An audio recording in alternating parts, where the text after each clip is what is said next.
So we only have 1 month now to farm the new datacrons. What do you prioritize? What do you build first? You have 2 weeks of conquest to farm as much datacron currency as you can, plus the stuff you scrap from the current datacrons. How do we do that? Let's talk about how do we farm the power for higher datacrons.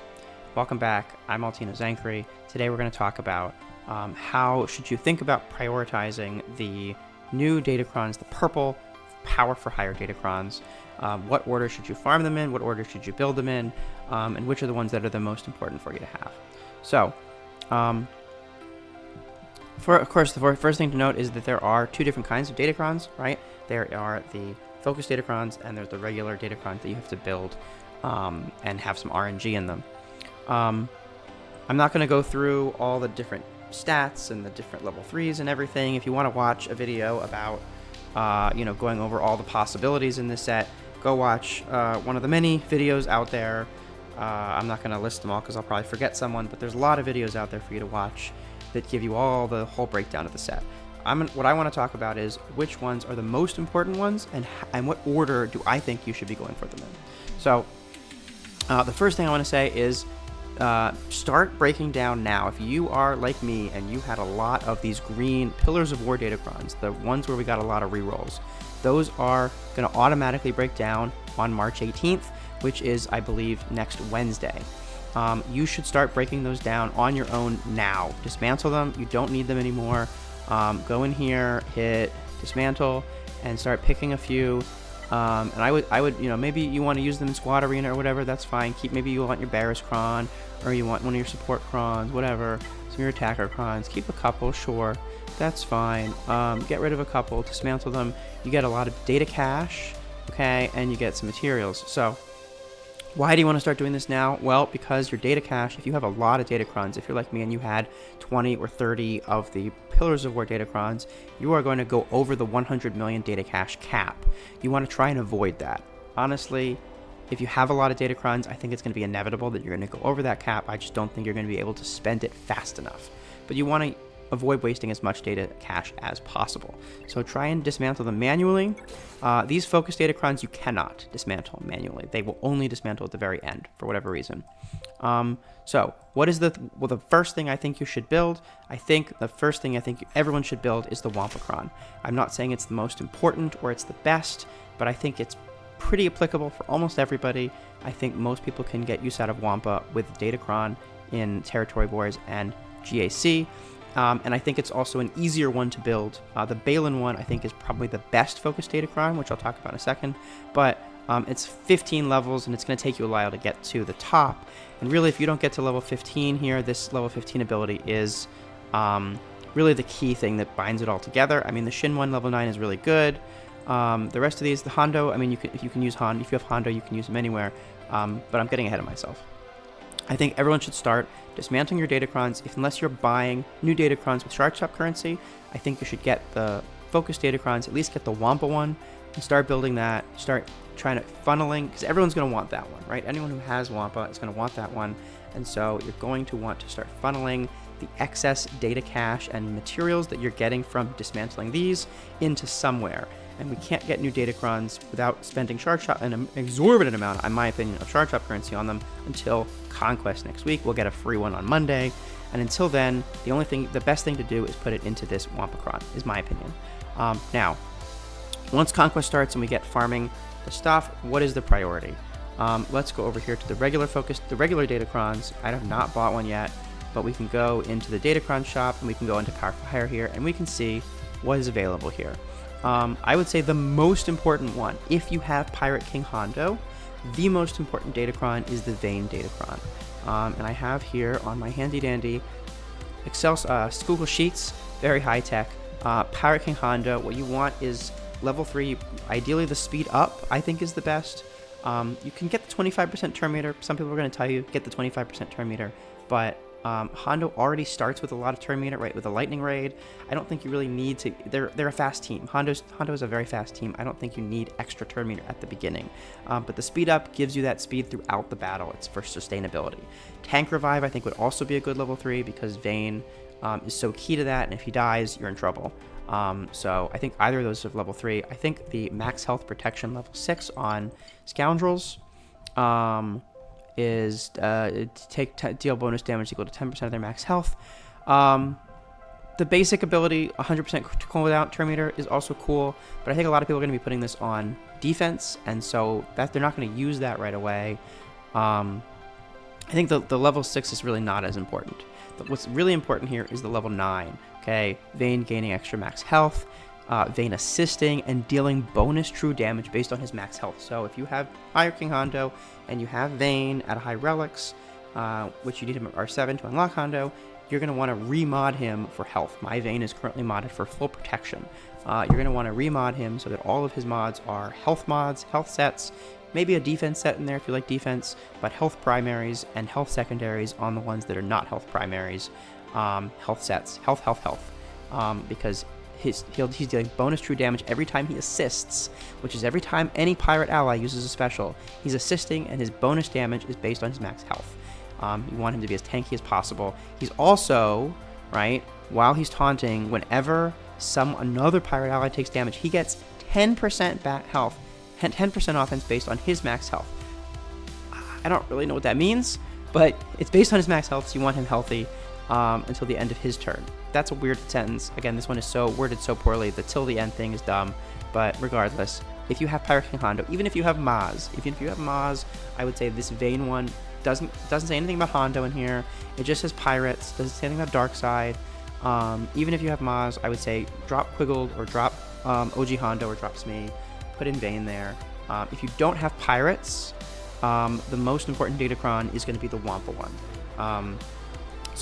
Actually, the most important Datacron is going to be the Balin Datacron. The Balin FTC is going to be the most important one. I think the Balin FTC is going to be crazy. I think it's going to be killing GLs. Dengar's Doubt, Shin assisting all the time, and then gaining offense and defense penetration whenever they gain a stack of Soul Drift Fortune. They end up with like 40 frickin' stacks of Soul Drift Fortune. That's like 80% offense, 80% defense penetration pretty early on. They ignore taunt. Okay. Balin assists. And then whenever he has taunt, which he does a lot, he dispels buffs. It's going to be a really great Datacron. If you are like, you know what, level 15, because really you need the level 15 to make this work. And if you're like, level 15 is a lot, I don't really want to do that, you can build a mercenary Datacron with Balin, with a 25% turn meter for, oh no, sorry, no, it's not 25% turn meter, because it's a light side one. I think I did that wrong. You need the, it's actually a light side Datacron because it's mercenaries. So you want light side, basic buffs on a basic, I think is probably what you want, or the buffs on a special. Either way, doesn't really matter. What matters is this mercenary long wordy level 6. You want that one. It's gonna be really good for Balin. Still gets him a lot of defense penetration.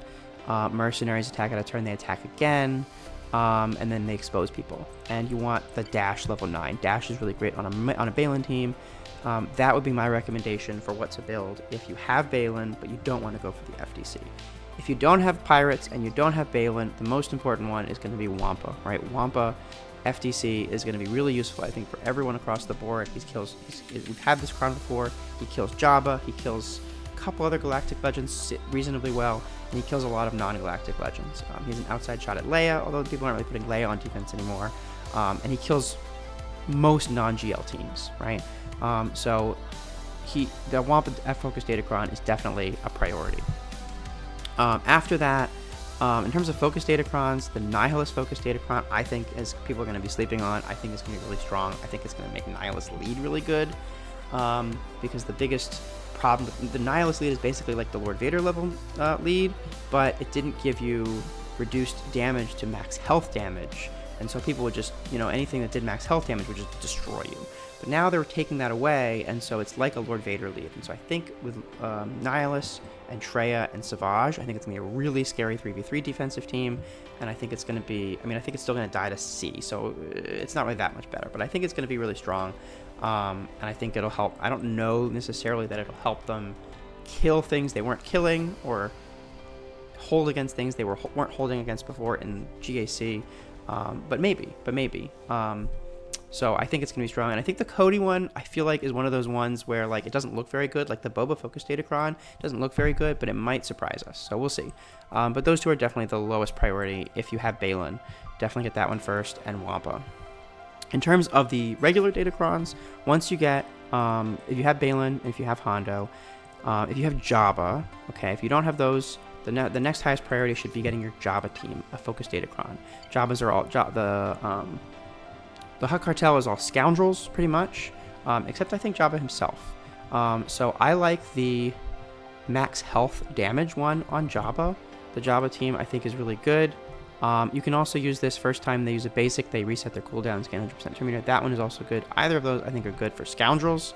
And there's a debate on this. I think some people would say Chrysanthemum. I think in GAC, maybe Chrysanthemum is good, removing 50% turn meter.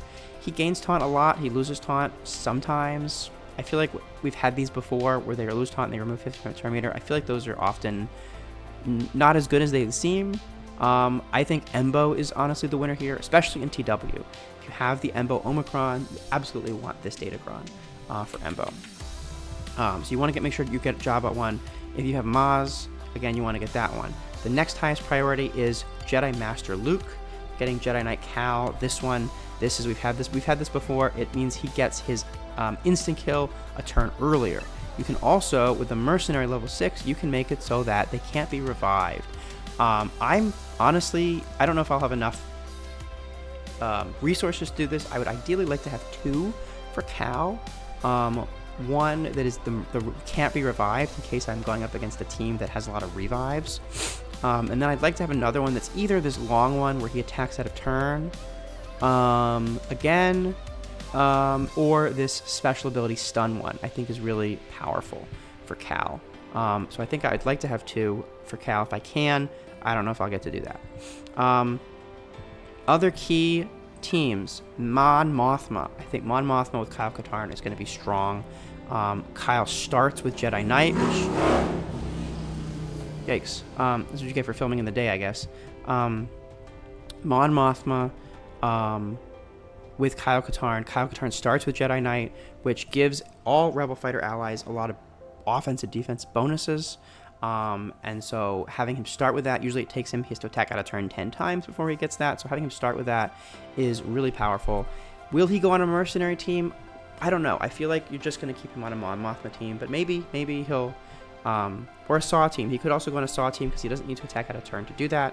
And he attacks out of turn, he reduces his cooldowns by 1, which means he can be doing that AoE Force Influence.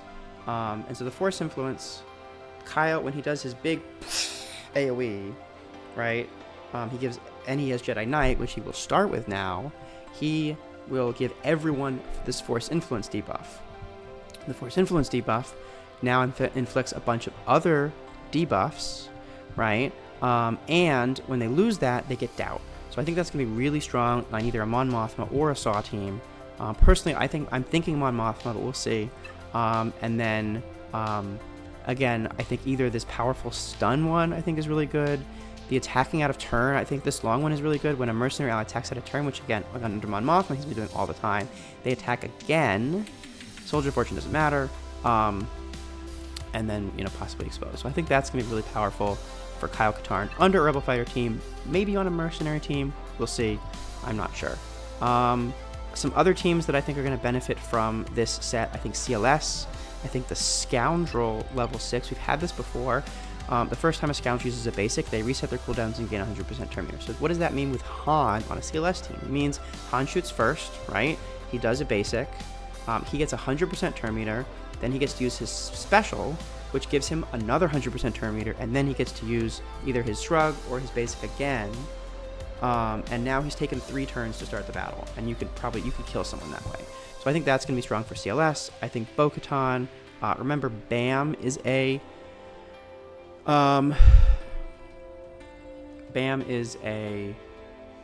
Scoundrel. He also makes IG and Grogu a Scoundrel as well. And OG Bo is also a Scoundrel. So you can get a Scoundrel cron. Unfortunately, it's not a light side level 3. But I think you can maybe make some Scoundrel mechanics work there. For them, not a huge priority. JMK Cat is a scoundrel.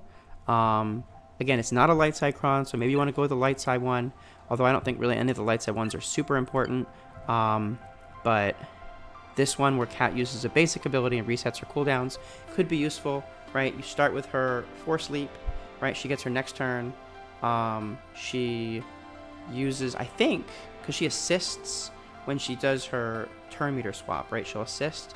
That should reset her cooldowns again and give her another Force Leap right away. So I think that could be strong on a JMK team. Likewise, Aphra, once the IG... so I have the notes here. With Aphra and Asajj, they're both scoundrels, but they have FTCs right now. So once those FTCs might be a good idea if you have those teams built up and you have the extra time and resources to build them a cron like this for when those FTCs expire, because there will be about a month after those FTCs expire, and you might want that for this. Finally, Trench. Trench has Newt and Django on the team, and they, maybe there's something to do there. Finally, the general level 3s, I think Darkside has some really good ones. The speed up is really good. 25% turn meter at the start is really good. The Darkside tank revive can also be good for some teams. And the light side has really only a couple that are good. The buffs on basic, I think, is the top one. The other buffs on specials also could be situationally good. And the one where you get extra speed and offense when your light side allies are defeated, I think is underestimated, but only on defense, right? It doesn't really help you on offense, because if your people are dying, you're probably losing, right? But on defense, it could help you get holds, or burn some banners against your enemy. So feel free to take a screenshot of this. I'm not going to share this widely. This is something I use with my guild, but it's here, so you can take a screenshot and share it with your guild from this video. So that is my general assessment. Again, I think the priority is building Pirate King Hondo, Vayne if you have Hondo, building some sort of Balin cron if you have Balin. If you don't have either of those, number one priority, or after those, the next priority should be Wampa, and then getting something for Jabba. JML, now JML, the downside of JML here is that there's no protection as a stat. And JML loves extra protection. So if you have another cron that just has a lot of protection, you might just use that over the Jedi Knight Calcron. I'm not sure. But definitely making sure you have Pirate King Hondo, Jabba, Balin, Wampa, and then if you have a Maz team, building a one for Maz. And then I would say Kyle Katarn is the next best one. So that's my suggestions on the priorities. I'll be back with another video next week on my suggestions for how to efficiently farm Datacron mats and through Conquest. So stay tuned for that video, and that is all I've got for now. So thanks for watching, everyone, and good luck out there.